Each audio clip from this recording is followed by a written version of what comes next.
ராஜசிம்மா, உன்னை விடுதலை பண்றதுக்காக மேலிடத்துல பேசி உத்தரவு வாங்கிட்டு வந்திருக்கேன்.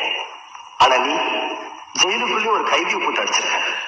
அவன் ஜெயிலுக்குள்ள ரவுடித்தனம் பண்ணான், அதான் அடிச்சான். காக்கி ட்ரெஸ் போட்டவங்க செய்ய வேண்டிய காரியத்தை கைதி ட்ரெஸ் போட்ட நீ செய்யக்கூடாது. யாரு என்ன பண்ணணுங்கிற ஒரு முறை இருக்கு. அந்த முறை தவறி எல்லாரும் நடக்கிறதுனாலதான் நம்ம நாடு ரொம்ப கேவலமா போயிருச்சு. என் அம்மா சத்துக்கு இருக்கிறோம், ஒழுங்கா சோறு கிடைக்கல, பாசம் கிடைக்கல, அதனால இப்படி சின்ன வயசுல உன்ன மாதிரி சோறு கிடைக்காம பசியாள தவிச்சு எத்தனையோ பேரு பெரிய தலைவர்களா மாறி இருக்காங்க. பாசமே கிடைக்காத எத்தனையோ பேர் நல்ல பண்புள்ளவங்களா மாறி இருக்காங்க.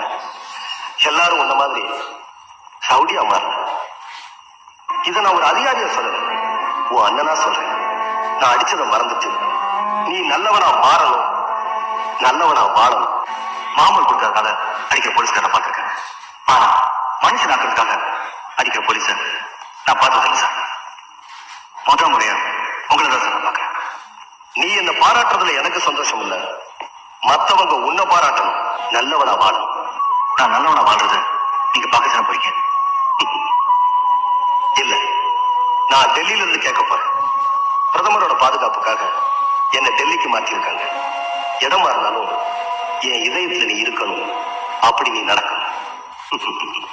நான் வரேன்.